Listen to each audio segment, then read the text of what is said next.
gosh, look at that thing. I'm calling in tonight. Nobody. Who? Nobody.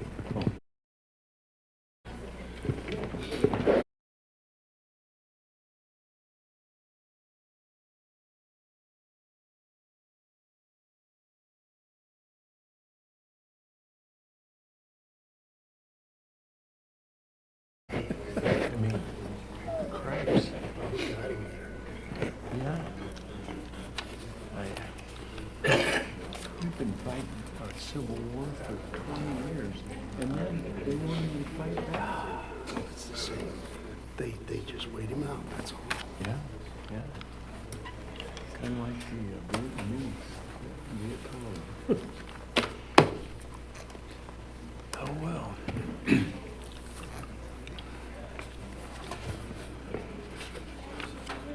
Just another check. 11-6. No. Type and date of election. It would either be city or school, right? That's not a bad idea. Yeah. Little air. Road, you know? Double check, I forget. You would like to say. Well, it'll go up, won't it? It's not up to school because it's an off year. You know? That's Mike. I think you're right on that, but I'd have to double check. They almost want to say 11-6, 21. Yeah, because the general would be the even years, right? Because the city and schools are on the time. Oh, wait a minute. Two years. Yeah. 21. This is 21, so the rest of them are up on 23. So it's the Running for 24. Whereas general elections are in the even years for president, right? Are we right about that? Yeah, I mean, double check it. I would think you're right. Because the legislature combined these. All the houses. Oh, well, there's only one. They used to be different. No, there's 2 or 3 cities. No, I don't think it. It's kind They're all of running for a ward, but at large. So they're like. Meeting Clear Lake City Council of Monday, August 16th, 2021 shall come to order. Please rise for the Pledge of Allegiance. I pledge allegiance to the flag of the United States of America and to the republic for which it stands, one nation, under God, indivisible, with liberty and justice for all. Approve the agenda, please. So moved. Second. Dana, seconded by Bennett, that we approve the agenda. Is there any discussion? All in favor signify by saying aye. Aye. Opposed, same. Motion carries. To the consent agenda, you have a copy of the minutes of August 2nd, 2021. We need approval of the bills and claims, of which you also have a copy. We need to set September 7th, 2021 as the next council meeting date due to Labor Day. D, tax abatement application. That's Stephen Kuntz, 502 Oak Hill Court. That's in the Glen Oaks area. And we have no license and permits. Motion, please. So moved. Second. Moved by Mark, seconded by Mike, that we approve the consent agenda. Is there any discussion? All in favor signify by saying aye. Aye.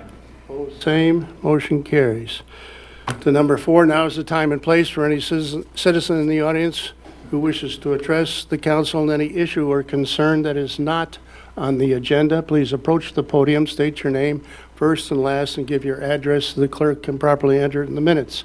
This is not a discussion time, nor is it a question and answer time, and you have 3 to 5 minutes.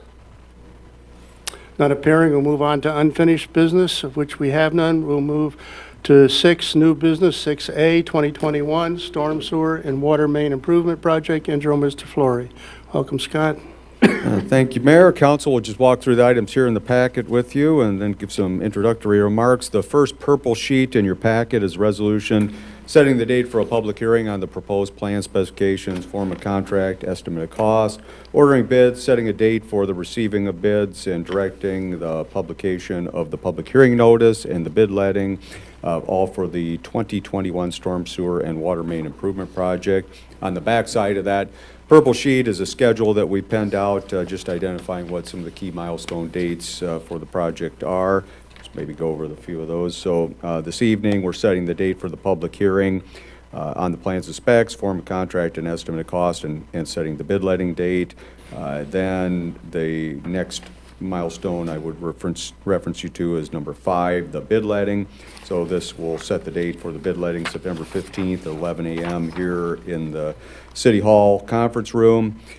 The next item, the public hearing on the plan specifications, form of contract and estimate of cost, will be at the meeting on September 20th, as will the consideration of the award of contract. We'll have the resolution to approve the contract and bonds at that same meeting, and approval of that on the 20th, subject to staff review. And we anticipate starting construction on the project that first week of October. There's an interim completion date for 2021 areas of December 3rd, 2021, then a final completion date June of next year. The yellow sheet in the packet is the engineer's opinion of the probable cost of construction. Jason Petersburg with Fieldstone Kin is going to review that with you here in just a moment. And then also the white sheets, the 11 by 17 sheets, are excerpts from the project plans and specifications and a vicinity map identifying there's 4 distinct areas of construction for this project, and those are identified on that map. So primarily these areas are in that area north of Main Avenue. So if you look at the map, you'll have North 12th Street and 1st Avenue North, North 16th and 2nd Avenue North, and North 20th Street and 1st Avenue North. And then we have another one down at 8th Avenue South and Court and South 11th Street. So just in terms of some background on this, back in 2019, most of you are all aware of the major storm sewer trunk line project that was completed. That involved placement of a 36-inch storm sewer pipe that was constructed as an outlet for the Main Avenue corridor. We also constructed storm sewer improvements along Main Avenue as part of those 2 different reconstruction projects, and anticipation of the 3rd project as well. We've got improvements for that as well. So that was all done and designed to facilitate future storm sewer extensions in these side areas off of Main Avenue. So the 3 areas that we're talking about here tonight that have storm sewer components north of Main, that was taken into consideration. Back in May of 2021, we entered into a professional services agreement with Fieldstone Kin for a water main and sanitary sewer improvement project. Again, this area primarily north of Main Avenue between North 12th Street and North 20th Street. So this is kind of like the first phase of this overall project. The second phase would be done sometime next year and involve resurfacing if you've been up in that area. Recently, you'll notice that the street surfacing has deteriorated pretty significantly, and we've had a lot of those conversations with some of the property owners over the year. We're just waiting for the Wellness Center project to get further along towards completion and some of the heavy trucks out of there before we would start any of those resurfacing improvements. So obviously the underground below-grade improvements, the water and storm sewer, we want those completed prior to any resurfacing activities. When going through the budget, when I put together the cover memo, I didn't think this was a budgeted project. Then Jason and I started talking about it, and we thought, well, yeah, it was budgeted. Wound up, it was kind of coded under a different project name, but it is in the budget. Now, whether or not there's enough allocated to meet the construction estimate is another story. It might be a little short there, but there it is. It is in the budget for fiscal year 2022. The engineer's opinion of the probable cost of construction is $660,000. So we have $570,000 allocated for the 3 areas north of Main Avenue, and then we have another allocation for the area that is along 8th Avenue Court and South 11th Street. So combined, we should be fairly close from what we put into the fiscal year 22 budget for that.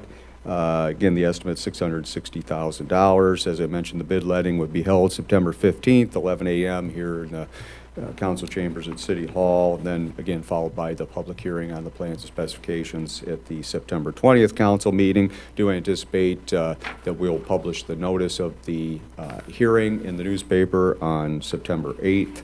And as I mentioned, we have an overall completion date not later than June 17th for this one. So I don't have anything further in terms of any introductory remarks. Jason Petersburg is going to review the project plans and specifications with you, unless anyone has any questions for me. Scott, from, in Project Area 3, will that entire stretch of First Avenue North be resurfaced when this is done, or just the blackened? Just the black portion. So Project Area 3, that's North 16th Street, and so there's that bend going around there, kind of north of Mr. Andrews' property there, that's so beat up before you go into the middle school there. We've looked at that quite a few times over the last couple of years, so that's part of that project. I miss, that little section between what you're just talking about now and and which would be Project Area 4. Project Area 4, that is, so, Open. yep, that would be, you're looking at everything on First Avenue North, east of North 20, oh, excuse me, west of North 20th Street there. Okay, all right. So there's an area in between 16th and that where we're not proposing for resurfacing. Okay. I mean, look at it a little bit when we get out there. Maybe, I wouldn't be surprised if maybe look at it in the field and we decide to do that as well. But, Council, any questions for Scott? Thank you, Yes. Scott. Now, review of proposed project plans and specifications. Jason Petersburg, engineer, Finster and Kim. Welcome, Jason. Mayor, council, Scott provided some good background information there on the schedule, so I'm going to go through the excerpt on the plans that was included in the council packets. As he indicated, areas 2, 3, and 4, area 2 being North 12th Street, 3 being North 16th Street, 4 North 20th Street. Those were all planned for as part of the previous East Main Avenue Street reconstruction projects. Looking through some notes, we had notes back in 18 and 19 as far as putting together information on this. So it's been in the works. We just had to start on the bottom end, on the downstream end, and work our way upstream with the gravity storm sewer pipe.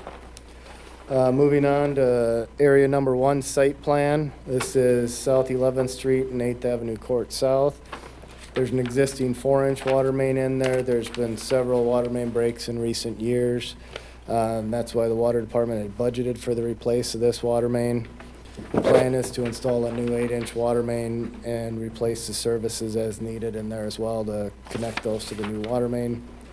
For storm sewer at 8th and 12th Street now, there is existing storm sewer.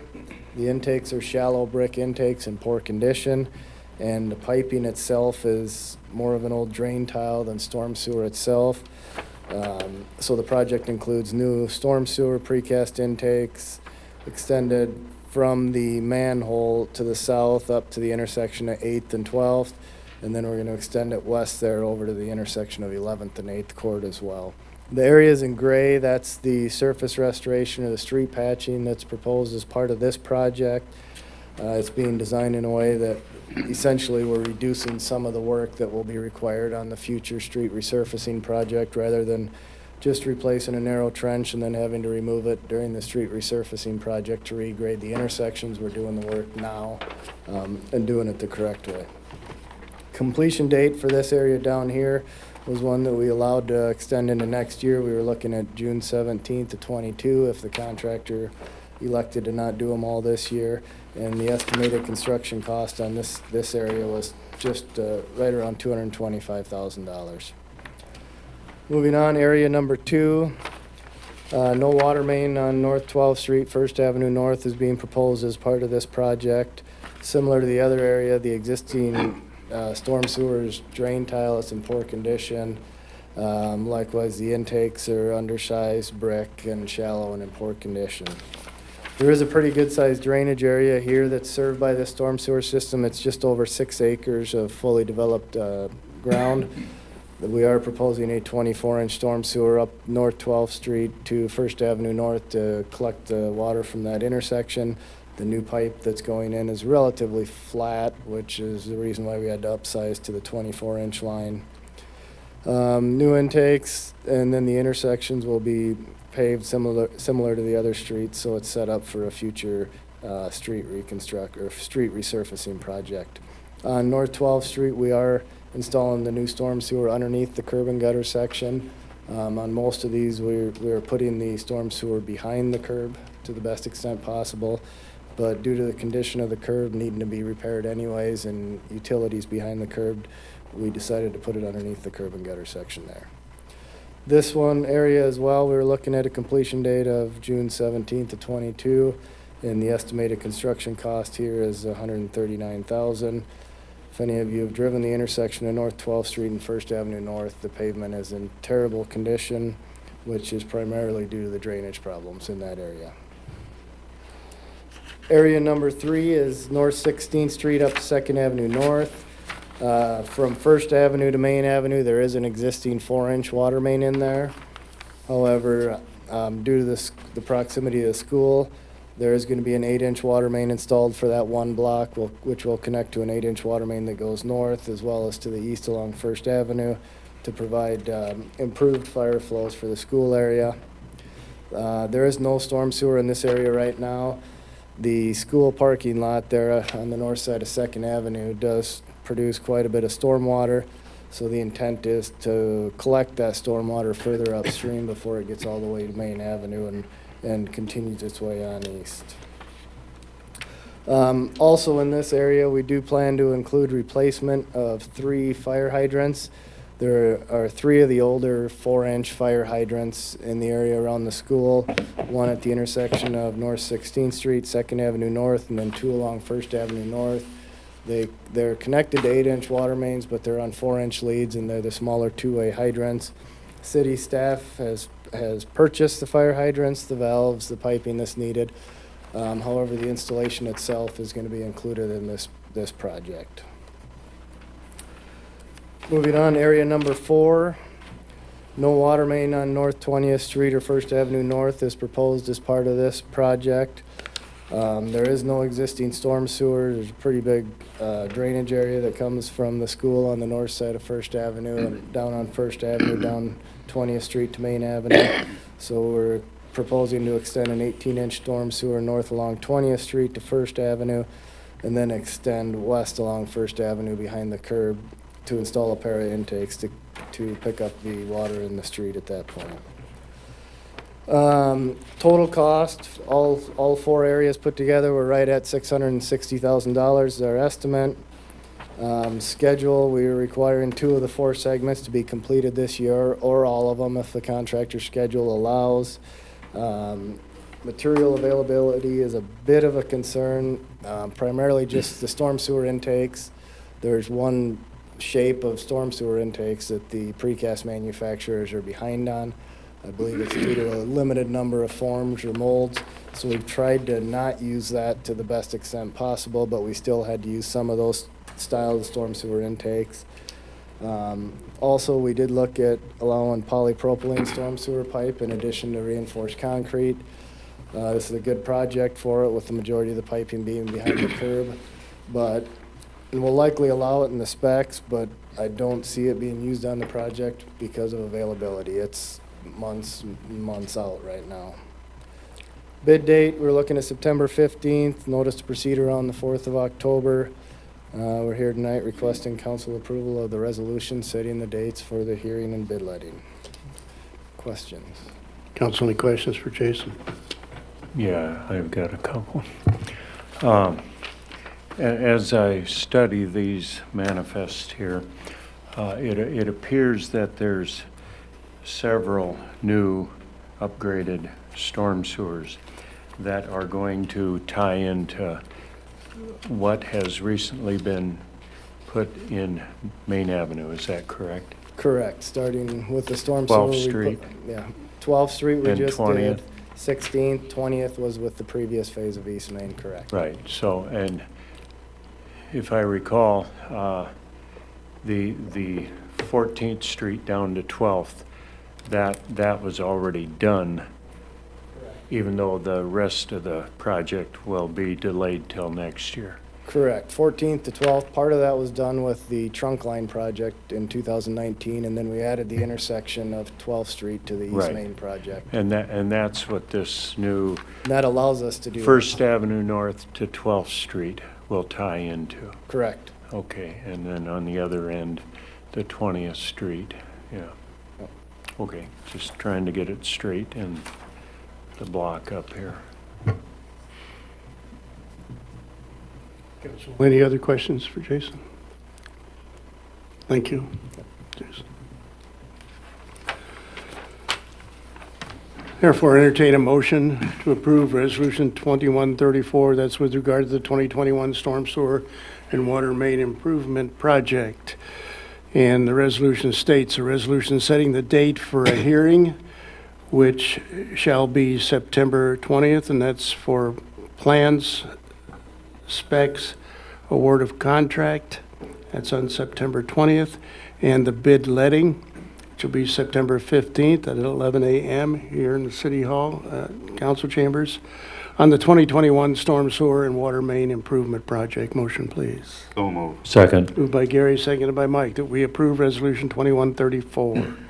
Is there any discussion? Roll call. Mark, Yes. Mike, Yes. Gary, Yes. Bennett, Yes. and Dana. Yes.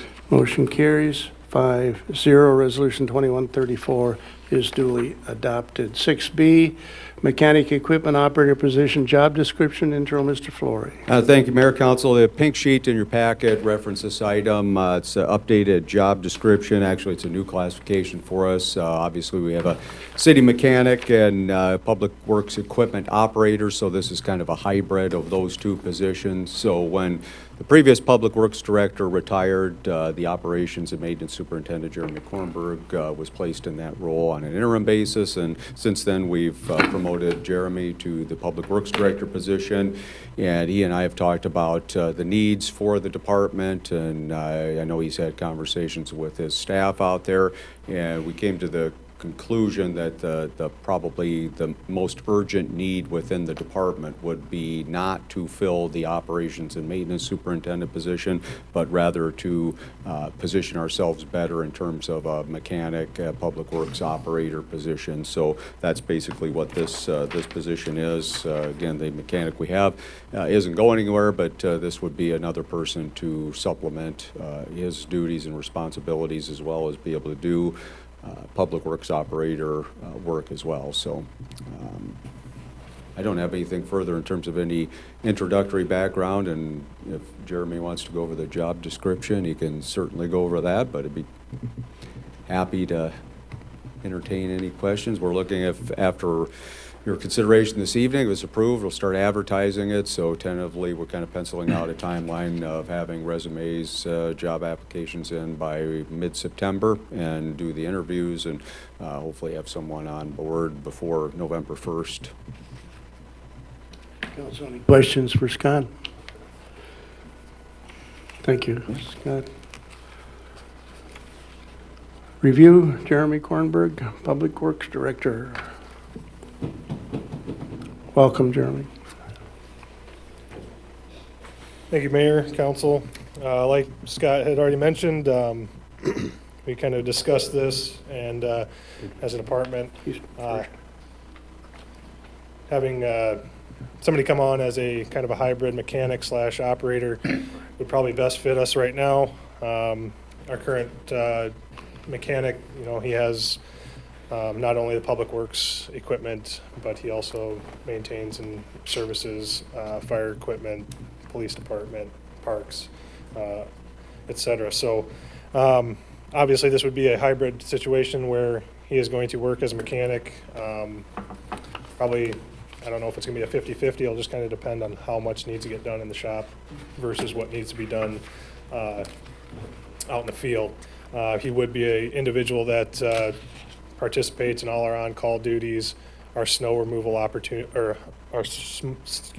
snow removal operations, and all the normal duties kind of that our current laborers and operators do, but also just has that ability to help out and catch us up in the shop when needed. We would hope to have somebody with some experience with that heavy equipment. I mean, our current mechanic has a lot of knowledge there, but yeah, like I said, there's a lot going on in there, so it'd be just very beneficial to have somebody in there to help get through some of those times where a lot of stuff starts backing up. So, I mean, I could go through all our requirements, but they would be, like I said, snow removal operations. We would have them get their licensing for mosquitoes and application. So Essentially, they would just kind of be able to do both and help us out pretty much a lot of different ways. So rather than going through all the little lists, I'll let you guys ask me some questions on the position.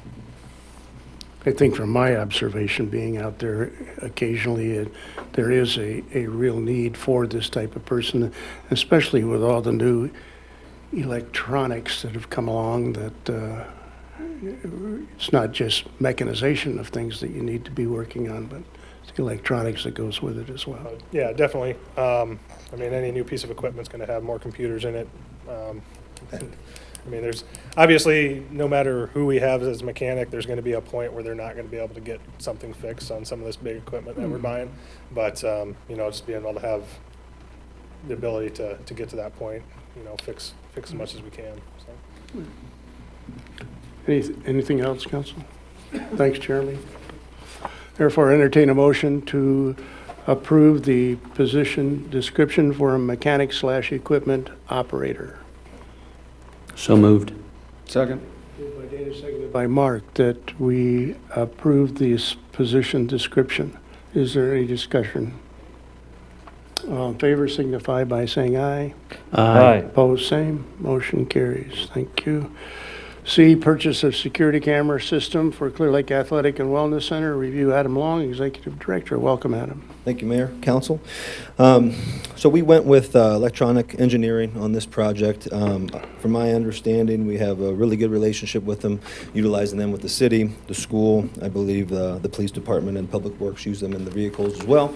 I was working kind of hand in hand with Tony Laudner over at the high school on this project, and if any of you guys know Tony, he is the go-to guy for a lot of this type of stuff. So he was very helpful in this operation. Original quote was a lot higher than what we had here, and that did not include the door access. So Tony and I sat down and kind of figured out areas where we could take away some of the cameras. And we also lowered the resolution a little bit in some of the cameras as well. I was able to see firsthand the resolution that we're going to be purchasing, and still more than enough for what we're going to need it for. Again, this is more of liability type of issues, what we're looking for these cameras in our facility. Obviously, big facility. Original quote was at 47 cameras. We were able to get them down to about 36 and still had very, very good coverage where we needed it. Parking lot right now is somewhat covered. Obviously, that's an area that we would like to have covered for possible vehicle break-ins and things of that nature.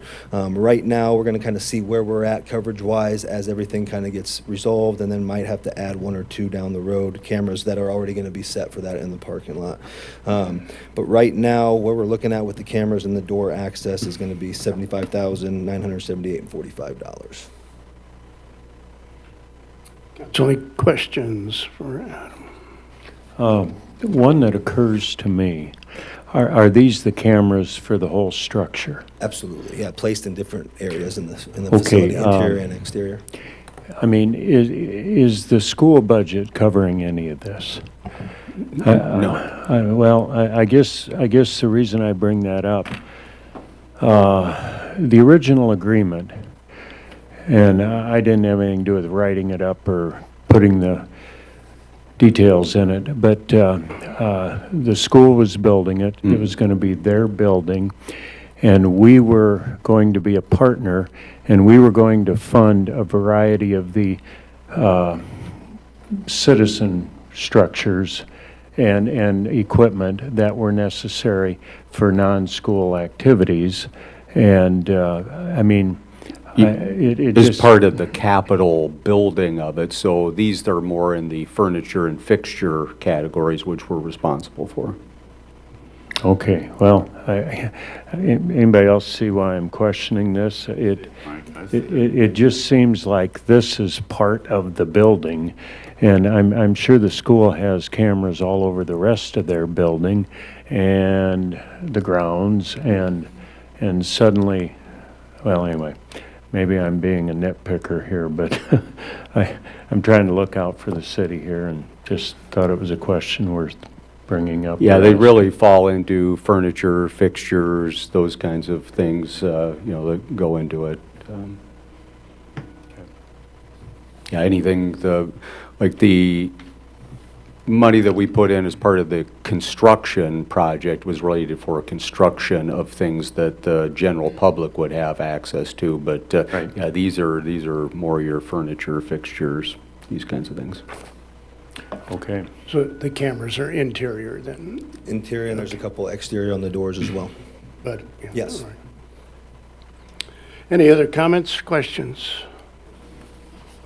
Thank you. Thank you. Therefore, entertain a motion to approve a quote from Electronic Engineering of Mason City, Iowa, to authorize purchase of security camera system for Clear Lake Athletic and Wellness Center in the amount of $75,978.45. So moved. Second. Moved by Bennett, seconded by Dana, that we approve the quote from Electronic Engineering. Is there any discussion? All in favor, signify by saying aye. Aye. Opposed, same. Motion carries. Thank you. 6D, Iowa CDBG, coronavirus funding, CDBG, CV, grant application for 2 North 4th Street Upper Story Rental Housing Conversion Program. Intro, Mr. Flores. Thank you, Mayor, Council. Just the one blue sheet in your packet, as the Mayor mentioned, is resolution approving a community development housing needs assessment and various policies related to documents for a CDBG CV housing conversion project for 2 North 4th Street with CRJ Properties as the developer. We talked quite a bit about this, of course, at the last meeting. We'd indicated that the IEDA has initiated this upper story rental housing conversion program, and just as I'm going to review this again because I think it's relevant. Sometimes these things, some of the details get lost. So this is limited to existing buildings that to either rehabilitate unoccupied units or convert existing space into new units. The spaces have to be vacant and unoccupiable at the time of application. So often people say, well, geez, you know, go after, there's a lot of conditions that have to be met for these things. They just seem at maybe a superficial level that anybody in town is eligible for this. They're very, very specific kind of conditions here. So unoccupiable means an existing space that's not currently able to be occupied or would not be occupiable with minimum minor improvements. So things we're talking about there are like painting, flooring, cosmetic updates, etc. Unoccupiable units are units that have been occupied for at least 5 years and will require major improvements and code updates to allow someone to reside in the units. So that's just part of the picture. The property must be located, of course, in an existing downtown. A developer must be a for-profit entity who owns or will own the building. As we mentioned last time, the maximum award per project is $500,000. That would also include money for CDBG administration. Applicants are required to submit through the IEDA. They have to be a municipality that makes the application. It has to be where the housing project is located, and then, of course, we're required to contract with an experienced CDBG administrator. In this case, that would be the North Iowa Area Council of Governments. Just again, in the way of the review of this specific project, I know Myrtle's going to talk a little bit. We've got 2 public hearings tonight, so she's going to talk under this section here on one of those a little bit. But just in the way of review, the project includes the conversion of upper floor of the corner drug building, 2 North 4th Street, into 3 apartments. The floor was, the first floor, of course, as you know, was gutted and renovated for retail space. The apartment layout upstairs would include 2-bedroom apartments and one bedroom apartment. As we discussed last time, the grant is a pass-through from the city to the developer on a reimbursement of a percentage of costs that they incur. Assistance to the developer will be provided as a 3-year forgivable loan in amount of $500,000. As I mentioned, we have 2 public hearings this evening. Of course, we published notice of those in the newspaper as required. First public hearing focuses on obtaining input into a community development housing needs assessment.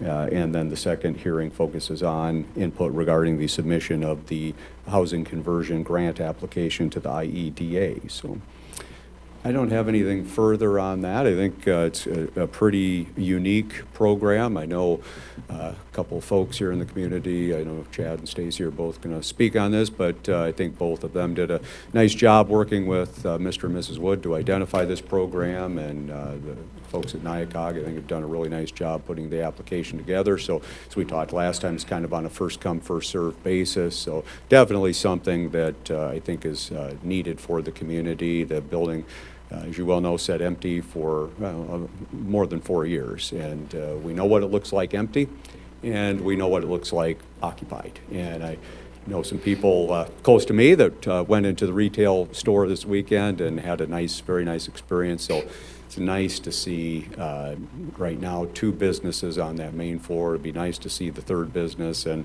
likewise upstairs, it'll be nice to see that renovated. And I think without these kinds of funds coming from the state for this kind of purpose, it would simply be impossible for anyone short of just a pure love to want to throw a bunch of money into it to do it on their own. It would not be financially feasible to do that. There'd be no return ROI. There would be none.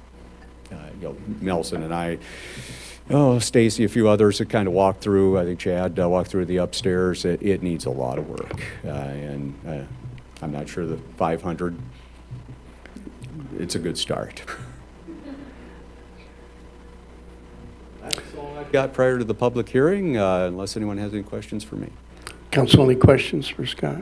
Yes, thank you, Mayor. So Scott, just to reemphasize that it's got to be unoccupiable for the prior 5 years, correct? Unoccupied, yes. Right. And so like you said, this is a very narrowly tailored kind of program, grant program, but I would just emphasize it's such an important building for Clear Lake, and I want to thank Austin and Jessica for all the work they're putting into it. And it's very exciting, like you say, to see those new businesses germinate on the ground floor. But yes, that needs a lot of work. So thank you to NIACOG and Myrtle and everybody, Chad with the corridor for working on this. Truly a collaborative approach to this. So thank you. Question, Scott. Procedure here. Now, we have the 2 public hearings with regard to this funding, and then we vote on the resolution to approve. So you hold the one public hearing, close that one, go into the next public hearing, close that one, and then act on the resolution. Then okay. Any other questions for Scott, Council? Thank you, Scott. All right, now is the time and place for the public hearing with regard to the Community Development and Housing Needs Assessment. And a little more clarification here. What this hearing is asking for is public input to identify the needs and projects to improve the city. This first hearing. Please approach the podium, state your name first and last, and give your address so the clerk can properly enter in the minutes. Welcome. Thank you. My name is Myrtle Nelson. I work with NIACOG. Our location is 525 6th Street Southwest in Mason City, Iowa. And it's a really nice time post-pandemic to be able to have funds available like this on a first-come, first-served basis. And whenever there's a disaster, it's kind of an ideal time to make some real improvements to your community. And so a part of this, though, as it being federal funds, there is a requirement that a certain planning element take place. And so we've drafted that element, and it consists of the needs of low to moderate income persons, the needs in general in the community, and then planned or potential activities to address those needs. So I'll read through these pretty quickly. I hope you don't mind that. But if you have changes or want to modify that, you're certainly welcome to do that. This is just a place to start from if you want to make a change. Okay. So the first one, the needs of LMI persons. So one is a shortage of rent-assisted or subsidized housing opportunities. Number 2 is housing in disrepair, needs maintenance with some homes blighting neighborhoods. Limited opportunity for home ownership for low-income and first-time home buyers. Number 4, limited amount of rental housing that is accessible for persons with disabilities. Number 5, never enough free activities and facilities for youth development. And then moving on to the other community development and housing needs. Number 1 is need to improve housing stock that is in poor condition, especially for aging in place. Number 2 is need infrastructure improvements. Number 3 is a need for increased wage levels to match the national average. Number 4 is need continued development of downtown and Highway 18 corridor. And number 5 is need increased availability of rental housing. Okay, so we'll move on to then the activities to address those needs. Number 1 is develop rental housing in upper story downtown properties. Doesn't that sound familiar? Number 2 is encourage and facilitate subdivision and residential construction activities. Number 3 is apply for CDBG housing rehab programs to assist low to moderate income homeowners. And I just wanted to note that in the past, it might have been difficult for Clear Lake to be competitive with housing rehab projects. Now they're doing those first come, first serve.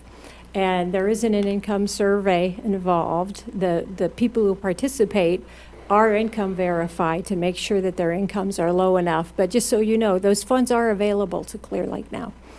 So we might want to think about that at some point if you're interested in that. Okay. Number 4, continue rental housing inspection, code enforcement, and blight elimination activities.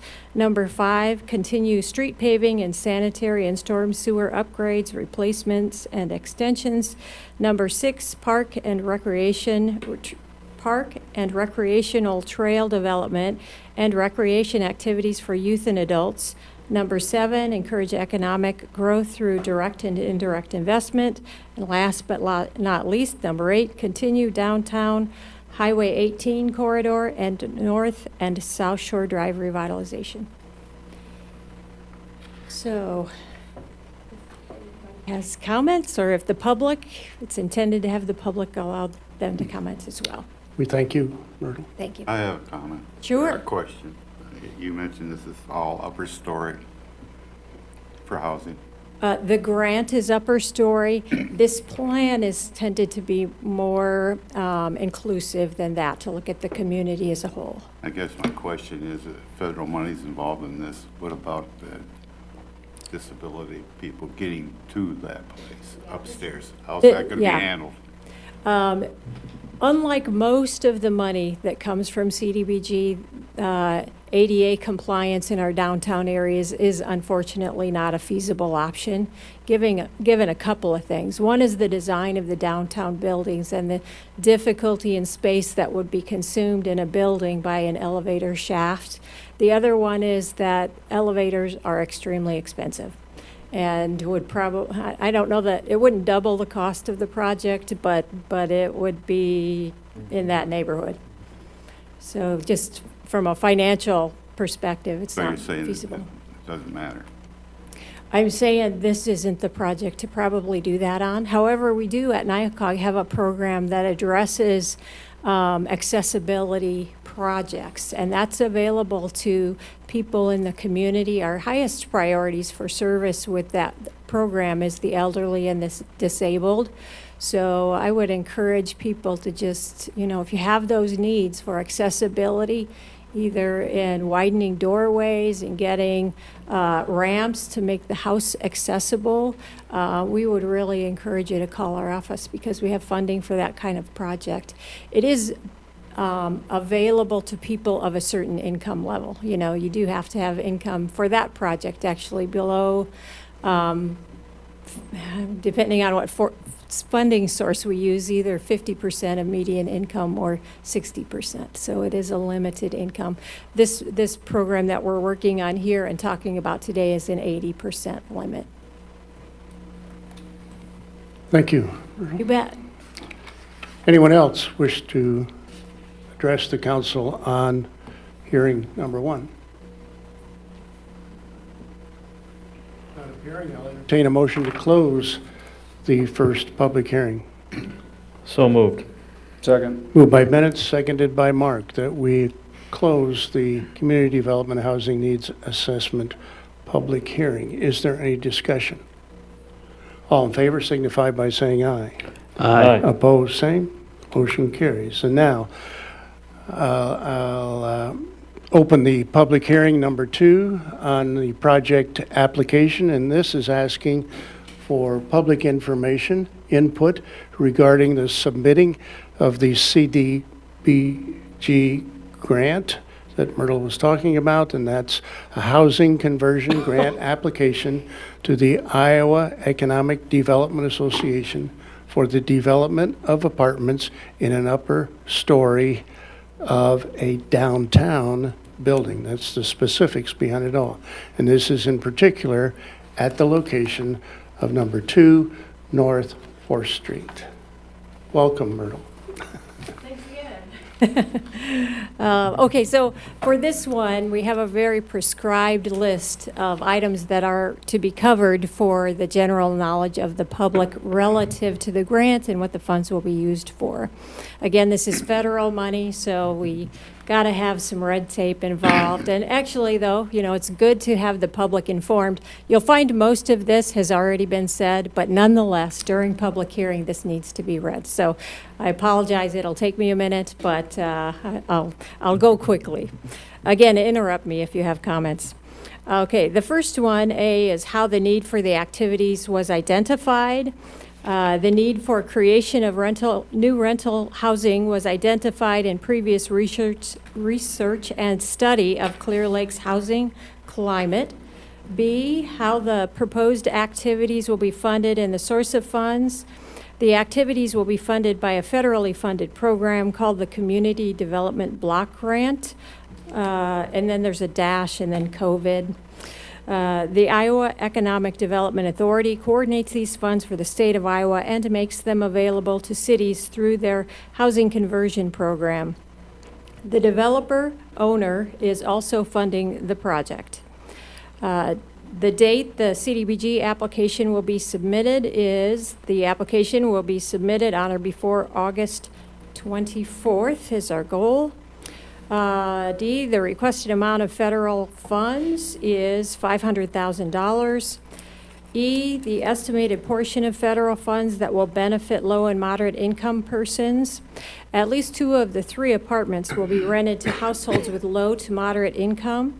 So at least 67% of the funding received will be used to benefit low and moderate income persons at 80% of the area median income. And to put that into real world terms, the maximum income for new occupants in a 2-person household would currently be $47,200. Those limits do change usually about April 1st. In fact, that's the federal code now that they're supposed to change by April 1st. So usually it's April 1st.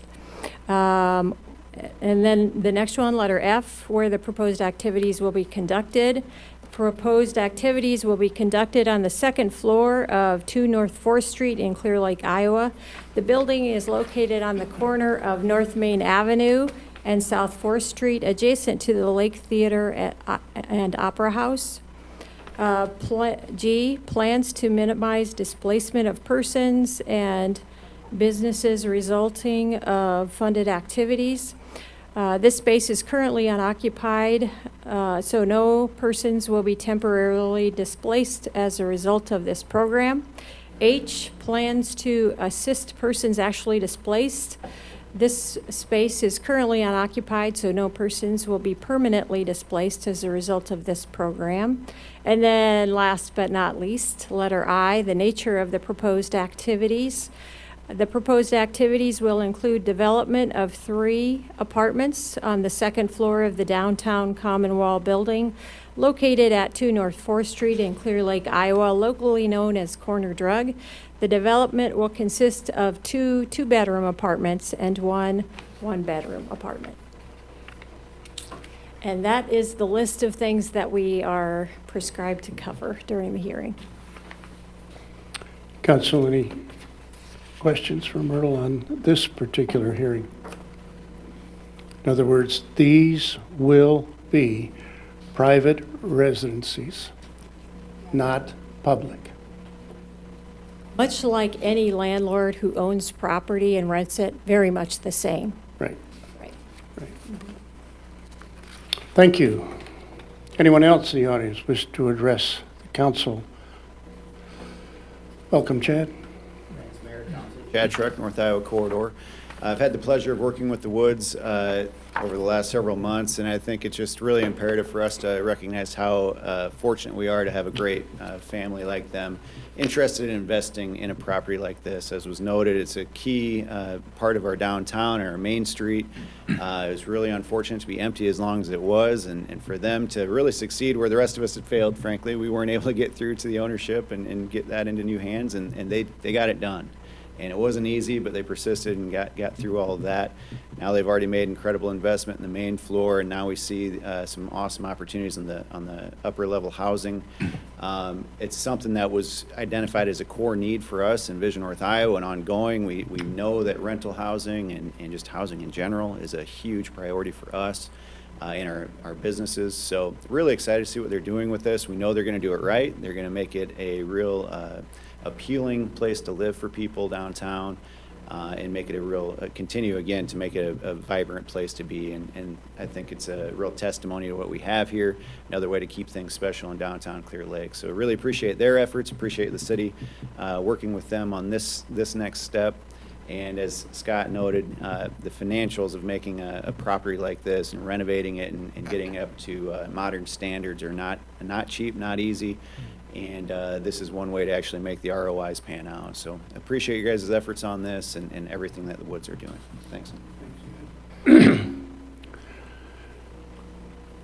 Welcome, Stacy. Stacy Dawn, Clear Lake Area Chamber of Commerce. I just want to reiterate everything that has been so far in regard to the housing needs of our community, and this being a great opportunity to add some exciting housing in our town too. It's just a great opportunity for us to take advantage of some federal funding and ultimately tie a bow on this corner drug project that the Woods have so graciously taken on. We have 2 of the 3 businesses already open on the main floor, with the 3rd one coming very soon. And to see that 2nd level revitalized will truly just be another win for our historic downtown. Thank you, Stacy. Anyone else in the council and in the audience wish to address the council? Not appearing, I'll entertain a motion to close the public hearing on the project and application of this CDBG grant. So offered. Second. Moved by Mike, seconded by Dana, that we close the public hearing number 2 on the project and application of the CDBG grant. Is there any discussion? All in favor signify by saying aye. Aye. Opposed, same. Motion carries. Now I'll move to motion to approve Resolution 2134.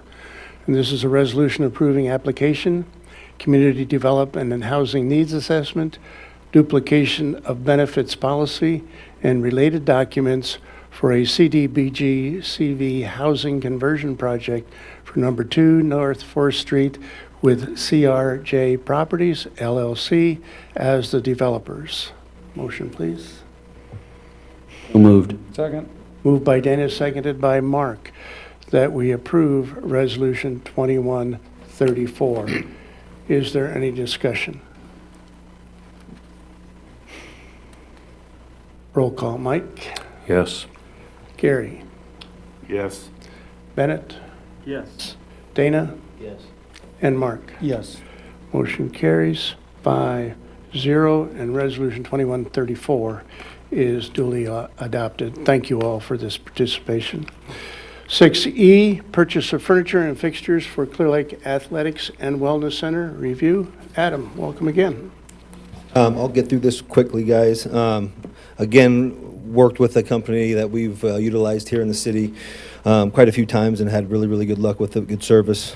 Story Kenworthy met with Heather a few times now, and we're able to kind of go through this this docket for equipping the entire facility with furniture. So kind of just going down the line, the benches are going to be more, you think about a bench next to an elevator, kind of waiting around, tying her shoes, whatever you have to do to have a little rest there.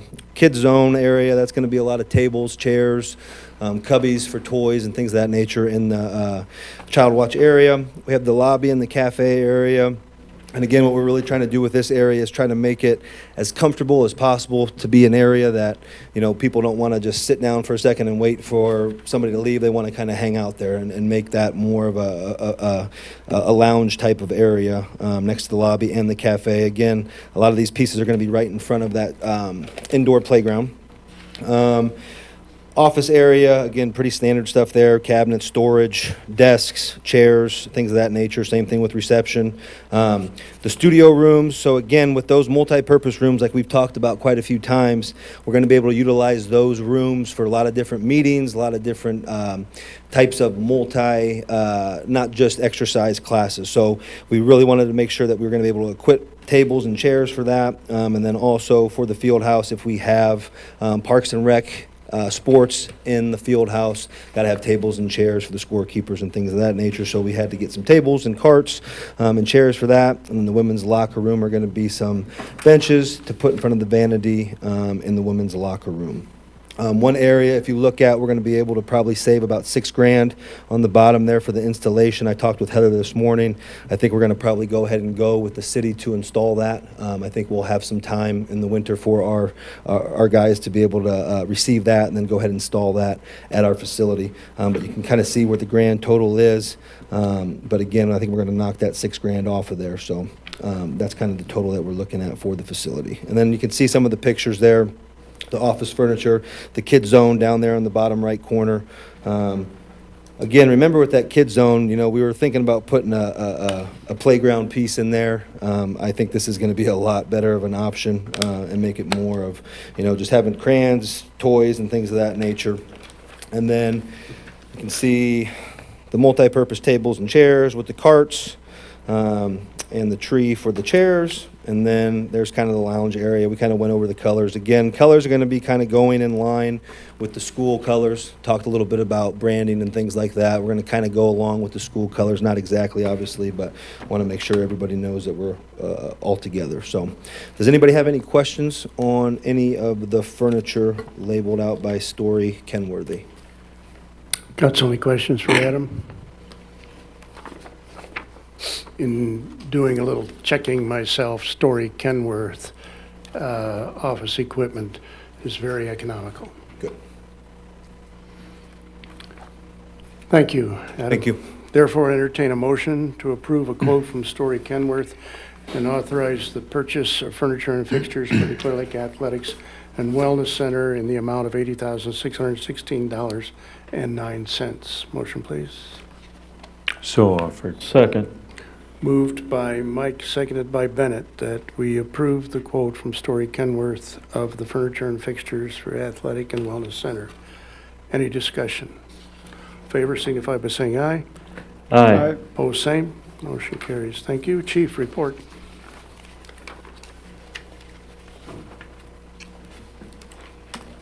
Welcome, Chief. Thank you, Mayor, Council. I was just going to have a brief report tonight. The blue sheet in your packet is our July statistics for 2021. Just a wrap up of the car cruise and the car show. We were actually down. Calls for service this year was a little bit lower than 2019 when the last time we actually had the official cruise on that Friday. We actually also did it with a very, very low staffing that night as well. We also thank Councilmember Bennett for Smith going out there and helping us with some traffic control with CERT. We had about 1,000 cars go around the lake, some official, some unofficial, and had no issues that were reported to us in our jurisdiction as in crashes other than just, the occasional burnout or noise. Again, that's a lot of cars, low staffing. The State Patrol was going to help us, but they ended up having 2 significant crashes in the area that they got pulled off of and had to take care of that. So I want to just give a thank you out to everyone who helped with that. Also wanted to share a quick story. We had a really nice Corvette that broke down. before the car cruise, and we were trying to help this gentleman who had some disability, trying to figure out how he could get this car fixed. So we had an officer coming down who's kind of a car guy who was going to try to help this gentleman kind of figure out what was wrong with the car. And we actually got a phone call from a city employee who was actually going off duty, who's sitting in the audience right now for the water department, who came down and actually helped him get his car going again, and got him actually in the cruise that night. And the gentleman could not thank the city enough for that sort of service. So I want to thank John again for helping out and showing up and getting this guy back on the road again. So anyway, that's all I had, unless you have any questions at all. Council, any questions for Chief? Thank you. Way to go, John.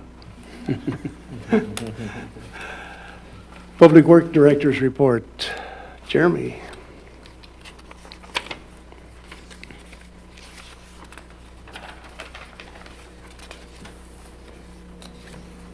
Thank you, Mayor, Council.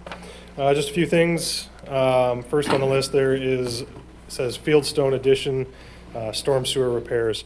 I left a couple pictures there for you. I was notified by a resident out in Fieldstone that some of the intakes there that feed into the Fieldstone pond were in some pretty bad shape. Normally you don't get to see this, but with the drought that we're having, it is all visible. So I had some conversations with Jason at B&K on ways to get this done, and essentially what we'll be doing is removing the bad pipe there, placing a new piece of CMP, and then kind of bedding it in some erosion stone, bringing it up out of the water. There's two of these along the west side of the pond that are both in pretty bad shape. The top one there is the southern one, and you can't really see the pipe in the second picture because it's buried under about a foot of gravel and it doesn't really access. So it's causing quite a bit of a washout. I've met with at least one of the homeowners already, and I'll meet with the others that are impacted. But I've had a couple conversations with contractors, and they don't really seem to think it'd be much of an issue to access them between the properties with very minimal impact to both of their properties. So hopefully by end of day tomorrow, I'll have the bids from both of them and be able to get signed on with one of those guys to get it done this fall.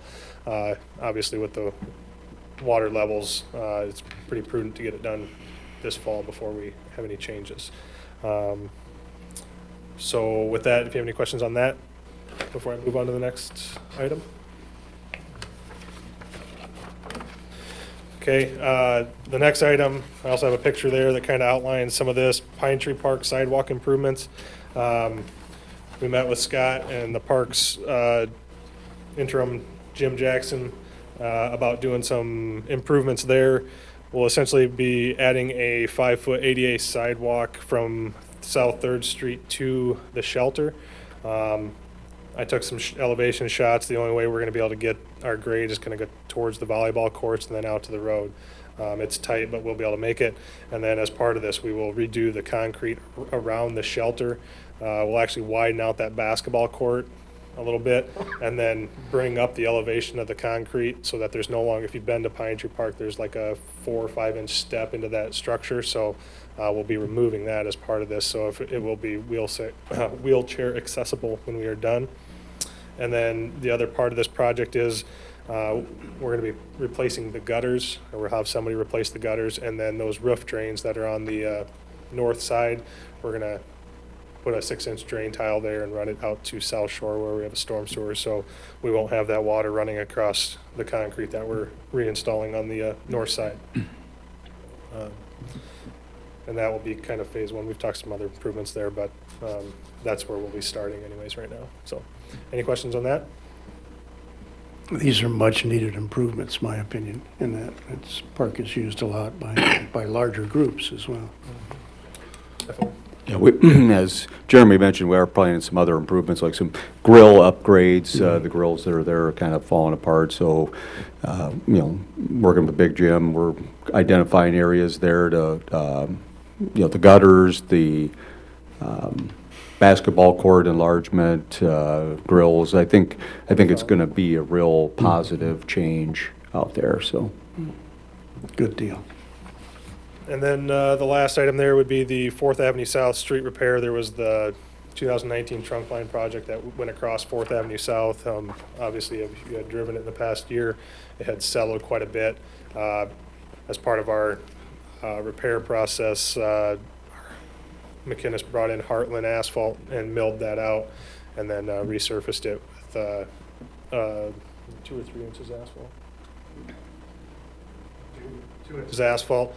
Drives real well, so and then we hope to get it painted here hopefully this week or next week when we get Rod some time to get out there and get it painted. So other than that, I don't have any other updates. Questions for Jeremy? Thanks. Thank you. Wellness Center Director report. Update on Wellness Center facility construction. Adam. I'll be very, very brief, guys. Gary, I can tell, is getting sick of me. Just real quick with the construction update. Upper walking track, I told you last time, I believe, that it is fully poured now. Downstairs, they're starting to pour the actual floor for the field house now. Drywall is popping up everywhere. Windows are going in. So you're really starting to see the shape of the facility. I am going to probably reach out to each and one of you, besides Mark, because we're going to go on a little field trip on our wellness committee, but to take you guys through whenever you have time to walk through the facility, because you can really start seeing the shape now. So I'll reach out to you guys this week or early next week to see if we can figure out a time to do that. Applicants for the assistant position, we're about 10 to 12 right now, and really excited about a few of those applicants. We're going to keep it open for 2 more weeks, closing on the 27th, and then we'll start interviews very quickly after that. Other than that, I have a couple speaking engagements for the school district, going to speak in front of all the teachers tomorrow morning, which will be a good time to talk to them about the Wellness Center. I get to go tomorrow night and speak in front of all of the parents at an athletic meeting for all the parents, and then I'll get it in front of all the coaches as well to talk about the Wellness Center on Wednesday. Other than that, nothing else. Does anybody have any questions? Questions for Adam? Thanks, Adam. Good luck in these meetings. Under Mayor's report, first I'll go through my stuff here and then I can get through it. Bennett and I happened to attend the Association for the Preservation of Clear Lake annual dinner meeting last night at PM Park, and I thought it was very well attended from others that I've been to. It was well done. It had several members from the DNR speak, most notably Scott Grummer and our own watershed director, Jim Shelley, who did an excellent job, by the way. But among the things that were discussed is some of these that I didn't realize really were out there, but they're, I guess if you've been on the lake a lot, there is a higher content of green algae than there's been in the past, primarily, I guess, due to the drought situation that we have had. They've had very much success with a drawdown of the marsh area. If you've driven by the marsh lately, you see lots and lots of vegetation and very little water, and that was done on purpose, and that's to kill off a lot of the, I hate to say it, but they are nasty carp that are in there, and I think most of them are gone, but also to increase the vegetation in there so that it really does act as a sponge to collect the water that runs from west to east across our lake, and hopefully will be clearer as a result of that. They even gave a fox report. I don't know what that has to do with lake, but it indicates that there's so many coyotes in the country area that they're driving all the cute little foxes into town, and there really are quite a few of them, according to him, but they don't seem to bother anybody, and he says in many cases they're almost like a pet animal running around the front yard, page 2, I guess. But the fishermen, he called, Scott Grummer calls them, the perfect word, anglers, have had a very, very, very good year, especially this past spring, and the number of boats and fishermen that have been on the lake are in great numbers. And then Jim Shelley talked about the 3 areas where if you bring your boat out of there to wash it off, if you're going to another lake, make sure all of the outside and your bait well is emptied before you leave, so that we don't transfer all this curly leaf something or other they're calling that are messing up boat props in close to the shore. It doesn't get any other place, or hopefully like that. But they really, really pushed, I thought, the positive aspect of our partnership with them, as well as with the feds, as well as with the state. You've often heard me remark that well over 23, maybe to $25 million has been poured into that lake since, well, I guess Dr. Downing came here in the mid-90s, and from there on, it's just kept on going. And we must keep that clean and clear. That's what makes us such a good resort community from the start. That's our gem out there, and we need to keep it that way. There were some legislators there too, which I was glad to see. Senator Reagan and Representative Latham. So wonderful, wonderful partnership. And I'll hurry up here because I want to get to the Beach Boys before they have their opening act. Stacy, you're on.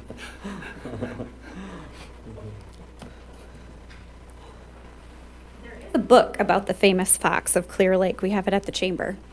Did you know that? I saw where it was on Facebook. Yes, Rachel wrote it. It's a hot seller. You should come get one. Okay, real quick.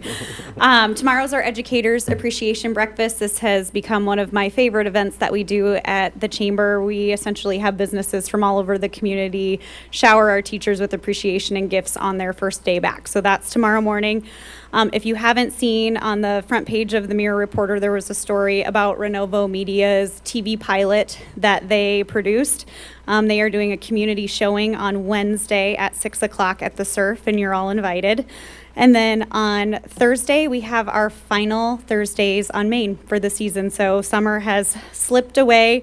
We're doing a school supply drive and having teachers and coaches in the dunk tank to try and raise some funds for more school supplies. So hope to see you downtown on Thursday. Otherwise, any questions? Council, any questions for Stacy? All right, thank you. Great job, Stacy. Thank you. Chad, North Iowa Corridor. Welcome, Chad. Try to get you the Beach Boys too. No, thanks, Mayor, Council. Appreciate it. Just real quick, last week we, as a board, we did some strategic planning. Appreciate Councilman Ebling, Mayor Crabb, and Mr. Flory for taking part in that. Just really trying to hone in. You know, I think as a region, we're pretty fortunate to have a pretty good plan of attack, know where we stand, know the things that we need to be working towards. But we tried to focus in on a few priority issues, primarily around workforce, and you know, trying to again just push on what those impact items could be. And I think we really have coalesced around a few priority items as far as some strategic marketing, some really targeted marketing, with a great organization that Stacy and the Chamber have had success with, and actually the Mason City Police Department has done some recruiting efforts with. Just some really crazy things they can do on the targeting side of things. So we're really focused on that, as well as a few other workforce things. But some things that we look to roll out here over the coming months. September 3rd, our investor forum. Hope you can make it. We'll try to roll some of that stuff out there and really introduce it to some of our business partners to get some feedback, make sure we're on the right track in providing them the resources and tools they need.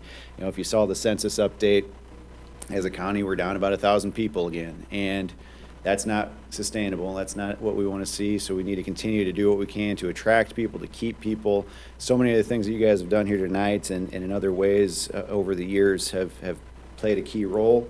And I think, honestly, if the census numbers had waited about 6 months to a year, we might have actually seen a little bit better, because we saw the people coming in anecdotally during the pandemic. You know, I think we did see a lot of that inflow, but it happened when it happened. So, Well, I would just add, you're certainly doing your part. I know it, right? Reverse that trend. So. We did. We've done our part. We're trying. I try to live up to the standards I set for everyone Any else. news you want to share with us? No. Just that we're done there. Yeah.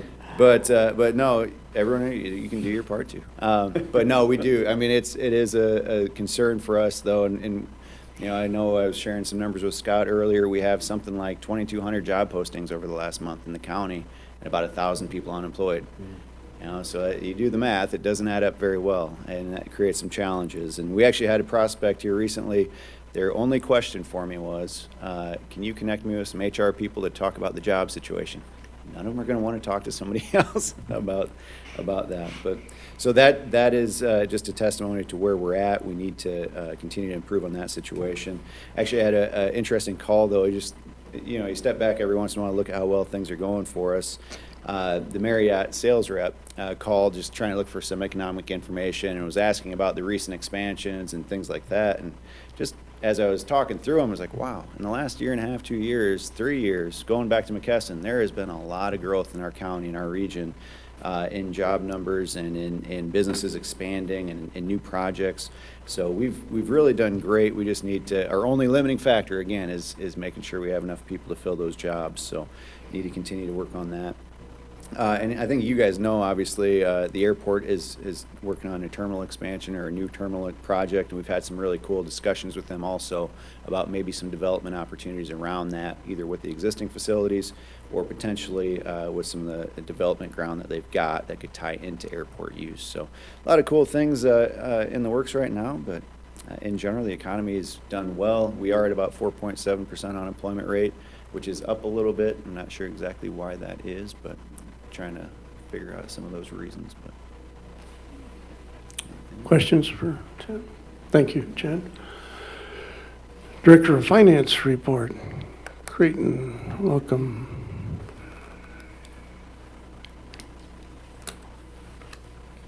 Thank you, Mayor and Council. I was a little disappointed, Scott and Adam, that there's nothing in the agenda tonight about our wellness challenge.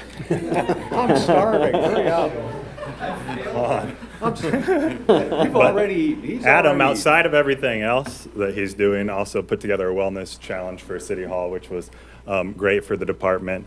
And mainly, I just wanted to boast because there's no financial reward, but I did beat out Scott and Adam, that's pretty good, right? Two fitness experts. So that was done, but I thought it was a great team building experience for the City Hall as well. So outside of that, we have the American Rescue Plan Act. So that was passed earlier this year in March, I believe. It was a $1.9 trillion bill. $350 billion of that was allocated out to states, counties, local governments, and that was allocated as a per capita basis.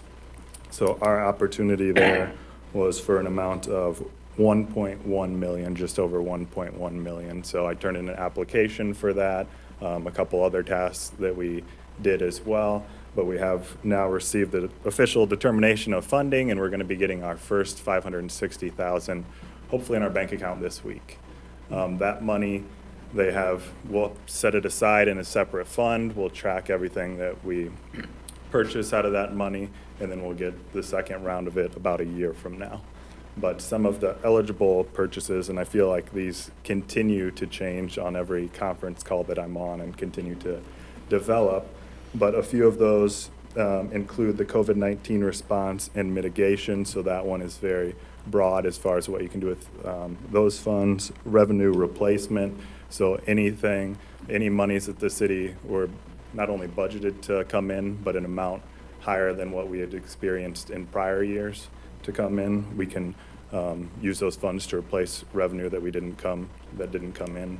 For example, like hotel motel tax was a little bit down this year, so we could use that to build up that revenue. Infrastructure, and they've kind of selected areas of infrastructure as well. So water, sewer, and broadbands were the big three. They also have noted on a couple calls that there is that other $1 trillion infrastructure package that's currently passed by the Senate. So there'll be more opportunities for infrastructure.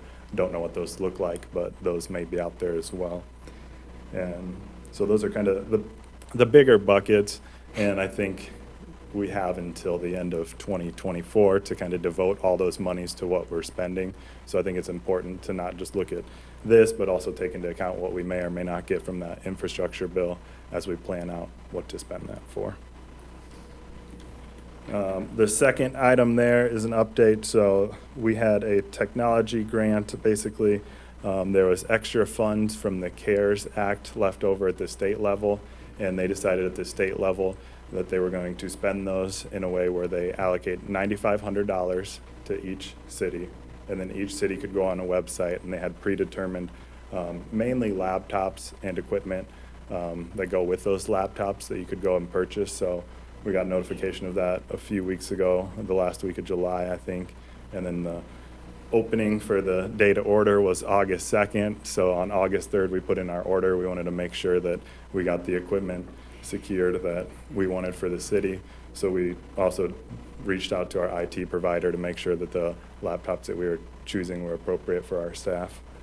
So we were able to get 3 laptop bundles, which included the monitor, the docking station, I think an additional battery pack and that sort of thing.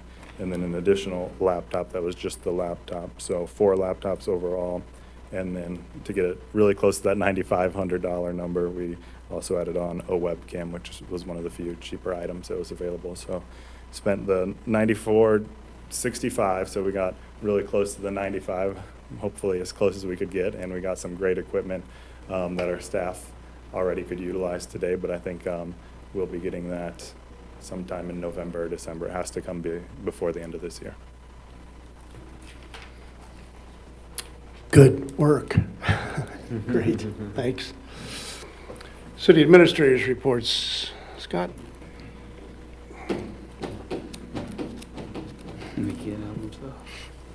Let the record note, on the whole 30, I didn't fall off on the food. It was the beer that got me. So that, so I'm still good on the food. Although, and he talks like he already ate before he came to the meeting. So I'm up there starving. And he did a great job on that ARPA stuff. So the best part of that is I didn't have to do one single thing. So he handled it all. So that was wonderful. But just a few quick things here. The Seawall rehabilitation improvements. Gary Nelson and I met with another contractor last week or so on that project. We met down at the Seawall. Just a charming older gentleman, owns a masonry contracting company, and he was very, very knowledgeable and astute on masonry techniques, and so it was a real pleasure, a real joy to talk to him. And he confirmed pretty much what the other contractor that we talked to last year was, that that wall is just simply solid. It needs quite a bit of rehabilitation work. It's missed a few granite boulders, of course, but as far as the structure itself, it is not going anywhere. In fact, I think the issue that we'll probably run into is that it is so solid, the masonry work, the pointing that was done back in '36 is so solid that it's going to be a really significant job to point that wall and make the repairs that need to be done. So I've got an idea. I think Gary and I've kind of floated around a number in our head as to what we think it's going to come in at. So it's going to be, I think, a lot more than what we budgeted. It's going to be a very extensive project, but we have our several of us met with the historic preservation architect 2-3 weeks ago now, and met down there at the Seawall. Had members of the Historical Preservation Society along with the chamber, etc., down there. So had a good conversation with him, and he's finishing up his overall assessment. But again, we kind of wanted to gain the perspectives of the contractors about the wall itself. But again, I just repeat myself that it is extremely solid, not going anywhere whatsoever. And so once the assessment is done, hopefully I'll have that back here maybe for the next meeting, and we can review the architect's strategic plan for what the next steps are in regards to rehabilitating the seawall. The Buddy Holly Place welcome signs, the guitars there on Buddy Holly Place, we're going to have LRI graphics wrap them in what's called the Fender guitar graphics. So they've kind of located, so I think it'll continue the Buddy Holly theme along that corridor. I think it'll look really great. So I think those, all 4 of the entryway signs or welcome signs, significant improvement over what we had previously with the green wooden signs. And the LED is really, I think, promoting our community to a much higher level than what we were able to be doing before. And I know we've had some interaction with Central Gardens, and they're very appreciative, as was the Art Center, about the various event promotions that the chamber's doing with those signs. So nice work there, I think. As you know by now, it's a privilege to be able to introduce our new library director, Brenda Walker. She's been in Washington for the last 3 years, Washington, Iowa, that is. So she's going to be starting here next month, so very excited to have her on board. We put out a press release this past week making that announcement. So, library board trustees did a really nice job in that process. So there were a number of applicants there, so I got to work for only the second time in my career on replacing a library director. And so Jill Pancook's last day here is September 10th. And so if you get the opportunity to stop in and wish her well, her and her husband are relocating, I believe it's to North Carolina. It's Kentucky, I believe. Is it Kentucky? Yeah. Okay, Kentucky, yeah. I don't know that one's better than the other, but I'm kidding. So she's done a nice job for us for nearly 7 years. So she came to us at a perfect moment, I think, in her career, and she's had a very long, distinguished career outside of Clear Lake as well. So we're lucky to have Jill and the contributions that she's made here for the last nearly 7 years. Then lastly, I wanted to report that next week, we'll likely next week have a contractor, the contractor that put the tile, the mosaic tile up on the wall down at City Beach, the City Beach splash pad area project. We had a few names that we just didn't catch on that Ignite donor wall, so we had to have some new tiles prepared. So going to be taken out about, I don't know, 6 or 8 of them or something like that. So getting that taken care of next week. So. And that is all I have, unless anyone has any questions. Questions for Scott? Thank you, Scott. Under other business, Bennett, real quick, tell me about the Historical Society meeting underneath the trees on the grass. Yeah, it was fantastic, Mayor. Thanks for asking. We had a great little meeting there outside, and really strong consensus of appreciation for the role the city has played in working with us on that house. So we're excited about the continued improvement of it. And yeah, so thank you for asking. Yeah. Good work by Mrs. Schumacher on that. Yes, very much so. Council, any other business for tonight?